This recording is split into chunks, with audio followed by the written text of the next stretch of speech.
Bonjour, grand reportage nous emmène aujourd'hui au Sénégal où le nombre d'infanticides est alarmant. La presse publie régulièrement des cas de nouveau-nés retrouvés dans une poubelle, un puits, une fosse septique ou un terrain abandonné.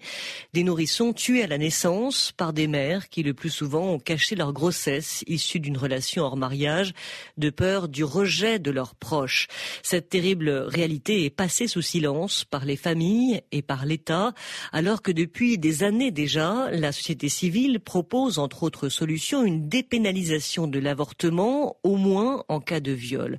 Comment expliquer que dans une société sénégalaise où les enfants sont généralement considérés comme un don du ciel, de nombreuses femmes en viennent pourtant à tuer le nourrisson qu'elles ont porté pendant 9 mois? Infanticide au Sénégal, des mères bourreaux ou victimes. Grand reportage signé Lou Garçon, Maria Mathiam et Emmanuel Landais. L'un des derniers cas qui m'a marqué le plus, c'est un cadavre putréfié qui a été retrouvé simplement avec quelqu'un qui faisait une marche arrière. Faisant marche arrière, il a écrabouillé, c'était dans un sac plastique. Lorsque j'ai fini d'accoucher, je l'ai enlevé avec ma pagne. C'est une pagne tissu vax. J'ai entendu voix de poubelle. Je l'ai jeté là-bas. C'est ça que j'ai fait. C'est choquant de mettre un enfant au monde et puis de l'abattre comme ça sauvagement et de le jeter dans les ordures, c'est pas bon. L'immense décharge de Mbebeuss dans la banlieue de Dakar, lieu de travail d'une communauté de 3000 récupérateurs.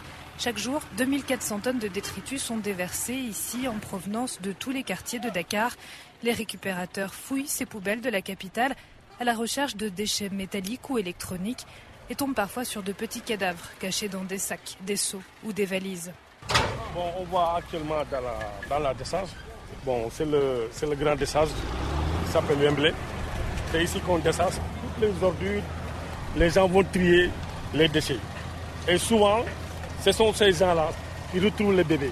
Bon, depuis que je suis là, dans un an presque, j'ai recensé 100 et quelques bébés. Isidore Gomis est en charge de la sécurité sur les 115 hectares de détritus que constitue la décharge. Lorsque le corps d'un nouveau-né émerge au milieu des déchets, c'est cet homme, doux et à la taille imposante, qui doit contacter la police et lui remettre le petit cadavre. Quand on retrouve un mort-né ici, ce jour-là, beaucoup de récupérateurs ne travaillent pas. Parce que ça fait mal. Je me souviens, il y avait un bébé qu'on a lancé ici dans une sachet plastique en bleu, les sachets de 100 francs. Bon, la femme, elle a déchiré l'ordonnance, elle a déchiré avec des petits morceaux. Mais on essaye de rassembler ces petits morceaux-là pour essayer de trouver le nom. Mais on n'arrivait pas parce qu'il y avait beaucoup de sang aussi. Mais on n'avait pas l'occasion de découvrir la femme. Tout dernièrement, le bébé, le mort-né qu'on avait trouvé, on avait trouvé avec des habits. Bon, la police a pris ses habits pour aller dans le quartier parce que le véhicule qui a déversé ces déchets-là, on connaît le secteur qu'il provient. Donc la police est en train de... Ils ont une technique peut-être pour trouver ces coupables-là, mais c'est pas facile. Incompréhensible et inexcusable pour les récupérateurs de Mbebeuss comme pour l'ensemble de la société, l'infanticide est un acte criminel extrêmement fréquent au Sénégal et pourtant recouvert d'une sorte de voile de silence. Traumatisé par ces découvertes macabres, Isidore Gomis, lui, n'hésite pas à évoquer la question. Dans mon quartier, je sensibilise les gens, particulièrement les jeunes filles. Quand on découvre un mort-né, je vais la photographier. Je montre aux jeunes filles, regardez, j'ai reçu un bébé mort-né aussi au niveau de la décharge. L'infanticide au Sénégal représente le quart des affaires jugées aux assises, selon l'Agence nationale de la démographie et de la statistique. Les prévenus sont souvent des jeunes filles qui ne sont pas mariées, parfois des épouses d'émigrés tombées enceintes en l'absence de leur mari ou des femmes dont le bébé a été conçu lors d'un viol. Dans tous les cas, ces grossesses sont non désirées et susceptibles d'engendrer un sentiment de déshonneur pour la famille proche. Comme chaque mardi au palais de justice de Dakar, les chambres criminelles examinent plusieurs dossiers. Des affaires de trafic de drogue ou d'agression sexuelle pour la plupart. Toutes les sessions ou presque ont aussi leur cas d'infanticide. Ce 20 février 2018, Seynabou Ndiaye, 29 ans, est invitée à se présenter à la barre. Cette mère de 2 enfants est accusée d'avoir tué son 3e bébé à la naissance. Devant le tribunal, la jeune femme évoque la terrible nuit où, ressentant les premières contractions, elle se précipite aux toilettes, n'allume pas la lumière et accouche seule, dans la pénombre. Au lever du jour, l'enfant est placé dans un seau puis recouvert d'ordures. Je suis engrossée jusqu'à 9 mois. Le samedi 15 décembre, j'ai accouché. C'est la 3e fois aussi. C'est pour cela que je n'avais pas le choix. C'est la honte qui m'a tient. Je ne pouvais pas dire ça à quelqu'un. J'ai vécu quelque chose de mal. Ce jour-là, le tribunal condamne Seynabou à 5 ans de prison pour infanticide. Elle a déjà passé plus de 5 années en détention en attente de son procès et recouvre donc la liberté sur le champ. Depuis, la jeune femme aux cheveux coupés très courts et au regard fuyant s'est réinstallée dans la maison familiale, dans ce quartier populaire de la Médina à Dakar, où tout le monde se connaît et où tout se sait très vite. C'est ici pourtant que pendant 9 mois, Seynabou a réussi à cacher sa grossesse à l'ensemble de ses proches. Oui, j'ai caché ça. Je n'avais pas le choix. La famille avait un certain moment. Il y avait des discussions, tout ça. Et j'avais peur aussi. J'ai dit que peut-être si je dis ça, on va me faire sortir ou on va me laisser. Et je connais qu'ici. Je n'ai jamais parti en voyage, nulle part. C'est pour cela aussi, j'avais un certain moment. Je ne suis pas Seynabou, franchement. Je n'avais personne à parler. Et j'avais le cœur plein. C'est ça seulement qui m'est arrivé. Mais je n'avais pas l'intention, franchement. Avocat commis d'office par l'État sénégalais, Maître André Tiakane s'est chargé de la défense de Seynabou et de celle de plusieurs autres femmes accusées d'infanticide. Comme pour ses autres clientes condamnées pour le meurtre de leur enfant, le poids de la société était trop lourd à porter, explique-t-il, pour la jeune femme au parcours difficile, peu scolarisée et dépendante de ses proches pour sa survie. La famille avait été assez sévère envers elle, aussi bien la première qu'après la deuxième grossesse. Parce qu'aucun des pères de chacun des enfants n'ayant assumé la responsabilité. Donc, en ayant un enfant dans ces conditions-là, elle amène une autre charge. Ce sont les réalités sociales, ce qui fait que quelquefois la famille peut, sinon être sévère avec vous, vous tournez le dos. Le 3e cas, c'est celui qui a amené les faits malheureux. Bon, là, elle n'a malheureusement pas voulu prendre le risque de s'exposer à nouveau à la vindicte familiale. Les cas d'infanticide jugés par un tribunal ne représentent que la partie visible de l'iceberg, car il n'y a pas toujours d'énonciation et de nombreux corps ne sont jamais retrouvés. Pour les nouveau-nés qui refont surface, il faut établir la cause de la mort. À l'université de Dakar, le médecin légiste Mohamed Souma est régulièrement confronté à ces bébés dont l'autopsie révèle qu'ils sont nés viables, avec à chaque fois les mêmes méthodes utilisées par les mères infanticides pour donner la mort. C'est les moyens de bord.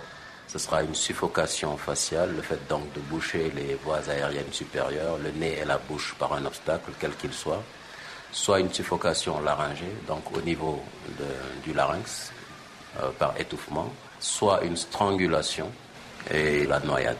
Il suffit simplement d'un seau d'eau pour noyer un enfant. Le professeur Mohamed Souma a voulu comprendre pourquoi tant de femmes de son pays en viennent à commettre l'irréparable. Il a réalisé 2 études sur les femmes incarcérées pour infanticide dans une maison d'arrêt de Dakar. En 2006, 21 détenues sur 108 étaient en prison pour avoir ôté la vie à leur bébé, soit 1/5 de cette population carcérale. 10 ans plus tard, cette proportion avait légèrement augmenté. Le profil des femmes infanticides et les facteurs déterminants, eux, n'avaient pas changé. Ce sont des femmes qui, en général, viennent de milieux défavorisés. La plupart n'ont jamais été scolarisées. Des niveaux en matière de salaire qui sont très faibles. La constante pour toutes ces femmes, que ce soit en 2006 ou en 2015, c'est la dépendance économique vis-à-vis d'une autre autorité, notamment l'homme qui était auteur de cette grossesse. C'était aussi la porte ouverte à des grossesses non désirées. Pour la majorité des cas, la grossesse a été cachée à l'entourage en raison d'un sentiment de honte et de la crainte d'un rejet des siens. Et c'est donc seule que ces femmes accouchent, souvent au domicile parental, sans chercher ensuite à rejoindre une structure pour des soins post-accouchement. De terribles récits dont les journaux sénégalais parlent fréquemment. La presse rapporte régulièrement des cas d'infanticide, mais le blâme repose toujours sur cette femme qui a tué un enfant. Militante féministe depuis les années 60, la sociologue sénégalaise Fatou Sow dénonce une société qui porte le blâme uniquement sur les femmes et déresponsabilise les hommes. Jamais on se demande dans quelles conditions, où est le conjoint ou le partenaire ou l'homme qui est à l'origine de cette grossesse. Jamais cette question n'est posée. Et personne ne se demande si, est-ce qu'elle a fait dans un moment de désespoir. Il y avait une telle impossibilité sociale de porter cet enfant qu'elle accomplit l'infanticide, personne ne se pose la question.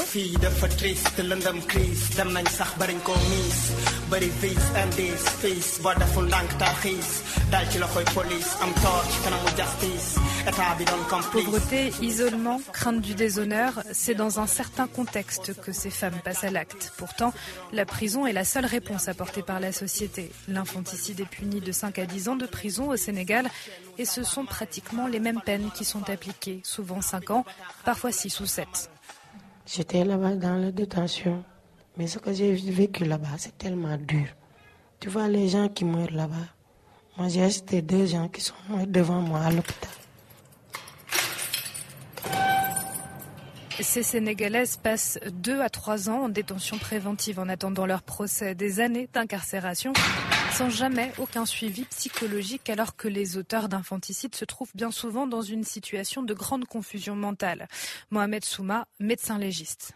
Une femme qui, au départ, n'est pas forcément délinquante, mais qui n'arrive pas à supporter le poids de notre société qui lui dit vous ne pouvez et ne devez avoir d'enfants que dans un cadre bien précis, celui du mariage. Et cette femme qui est incarcérée, qui n'est pas délinquante au début, elle a commis un acte délictuel, c'est vrai, c'est un crime. Nous trouvions, lorsque nous faisions nos études, que, à la limite, la réponse judiciaire créait un autre problème. La femme sortait de cette incarcération comme une vraie délinquante cette fois-ci. Nous avons fait des études, il y en a beaucoup. La réponse que nous, société, y apportons pour le moment n'est pas forcément la bonne. Il faudrait, à mon avis, trouver des solutions alternatives. André Tiakan, avocat. La loi, intrinsèquement, elle est bonne. Parce qu'il faut effectivement réprimer les décès survenus dans ces circonstances-là de bébés sans défense. Mais il faut également, à mon avis, apprécier les causes pour en arriver à une meilleure appréhension de la répression de l'infanticide. D'autres réponses pourraient être mises en place pour diminuer le nombre d'infanticides. S'assurer par exemple que tous les jeunes ont accès à des informations sur le fonctionnement de leur corps et sur le droit des filles à dire non. Au Sénégal, parler de sexualité en famille reste un tabou. C'est donc dans les collèges et les lycées publics qu'il est possible d'agir. Il existe déjà une matière appelée cours d'économie familiale qui aborde notamment la question de la sexualité mais qui reste optionnelle et que certains établissements n'intègrent pas dans leur cursus. La société civile demande donc l'instauration de séances obligatoires dédiées uniquement à l'éducation sexuelle et qui sensibiliseraient aussi à des problématiques comme le consentement et les violences de genre. Abdoulaziz Mandian de l'association sénégalaise pour le bien-être familial. Pour nous, l'école étant un cadre formel organisé, ça pourrait être un pilier important. Et nous travaillons aussi avec les parents. Nous le faisons aussi avec les enseignants. Donc nous formons des enseignants à l'école pour leur permettre à des heures libres d'aborder ces questions-là entre enseignants mais aussi entre élèves. Une fois que les élèves auront la bonne information sur leur sexualité, ça éviterait les grossesses précoces et d'éviter des comportements qui peuvent leur nuire par rapport à leur bien-être et à leur santé. Il faut ensuite régler le problème de l'accès aux méthodes contraceptives. Avec un taux d'accès de 22%, le Sénégal s'en sort mieux que beaucoup d'autres pays de la sous-région. Mais trop de Sénégalaises sont encore mal informées. Beaucoup, dans les milieux ruraux, ne savent rien de la planification familiale. Fatou Sow. Aux toutes jeunes filles, il est extrêmement difficile de recevoir une contraception parce que pour le corps médical, elle ne devrait pas être dans la sexualité parce que c'est contraire aux mœurs, c'est contraire à la religion et c'est contraire à plein de principes dans lesquels les médecins et le corps médical est encore empêtrés. Et ça, c'est en ville. Allez trouver une contraception en milieu rural, si vous n'allez pas à la pharmacie, qui n'existe pas forcément, ou dans un centre sanitaire qui donne la contraception, vous n'avez pas accès à la contraception. Et certains proposent aussi d'instaurer l'accouchement sous X, de faciliter l'adoption et surtout de dépénaliser l'avortement, qui n'est autorisé au Sénégal qu'en cas de risque pour la vie de la mère. Un réseau d'associations milite ainsi depuis plusieurs années pour une dépénalisation de l'avortement en cas de viol, sans réussir pour le moment à faire changer les mentalités sur la question. L'État sénégalais a continué une législation française qui était anti-avortement, alors que maintenant, en France, la loi autorise l'avortement, nous, on a continué à la refuser. Et lorsque les femmes tuent leur enfant, au fond, il n'y a pas d'excuses, mais il y a des faits qui sont là qu'il faut comprendre. Et pour qu'on n'en arrive pas là, il y a des mesures à prendre. Il faut rendre l'avortement légal. Autre solution, accompagner les femmes enceintes et désocialiser. Dans un ancien palais de justice de la banlieue de Dakar, la Maison Rose accueille des jeunes filles venues de tout le pays, souvent enceintes, parfois parce qu'elles ont été violées, et dont beaucoup ont été rejetées par leur famille, sont en fugue ou ont été mises à la porte de chez elles. Radi et son bébé sont pensionnaires de la Maison Rose. En nuit, mon beau-père est venu dans ma chambre. Je ne l'avais pas fermée. Il est venu avec un couteau. Il m'a violée. Et là, j'étais enceinte. Et là, que ma mère est venue et mes tantes, on a dit qu'ils vont faire une avortation. Je ne peux pas garder ce bébé. C'est là que la police est venue, a dit que non, il ne faut pas toucher le bébé, il ne faut rien faire, il faut laisser comme ça. C'est là que je suis venue à Dakar, chez mon papa, avec ma grossesse. Mon papa est en colère, il ne me parle plus. J'ai dit pourquoi mon père ne m'a pas compris. Parce que moi, je n'ai rien fait dans cette histoire. C'est grâce à la Maison Rose que Radi a réussi à surmonter l'épreuve de son viol et l'impossibilité légale d'un avortement. Grâce à la Maison Rose, toujours, qu'elle a pu assumer la naissance de sa petite fille. Pourtant, tout dans le destin de Radi l'a prédestinée à rallonger la longue liste des Sénégalaises qui, seules et désespérées, tuent leur bébé à la naissance. Les bonnes. Radi, comme les autres pensionnaires de la Maison Rose, dispose d'un suivi psychologique et participe chaque jour à des ateliers à visée thérapeutique. Yoga, poterie, cours de dessin, théâtre et écoute de contes. Des orphelins vivaient ensemble dans la maison du grand frère. L'épouse du grand frère a confondu les deux hommes qui étaient identiques. Elle s'est donc couchée près du petit frère. Alors son mari a vu la scène et a tout de suite pensé que sa femme lui était infidèle. Donc, infidélité là. Ce que j'ai retenu dans le conte, c'est que tout ce qui peut se passer, on doit pardonner. Grâce à l'encadrement et au soutien de la structure, en 9 ans, les résidentes de la Maison Rose ont mis au monde plus de 130 bébés issus de grossesses pourtant non désirées, des enfants qu'elles apprennent à aimer et qu'elles élèvent au sein de la Maison Rose. En venant ici, on m'a appris beaucoup de choses et ça m'a permis de bien garder mon enfant. Moi, au début, je pensais à ça, mais dans un moment, j'ai dit... Pourquoi tuer ces enfants? On n'est pas obligé de faire quelque chose de mal à ces enfants parce que ces enfants n'ont rien à voir avec ça. Parce que ces enfants sont des innocentes.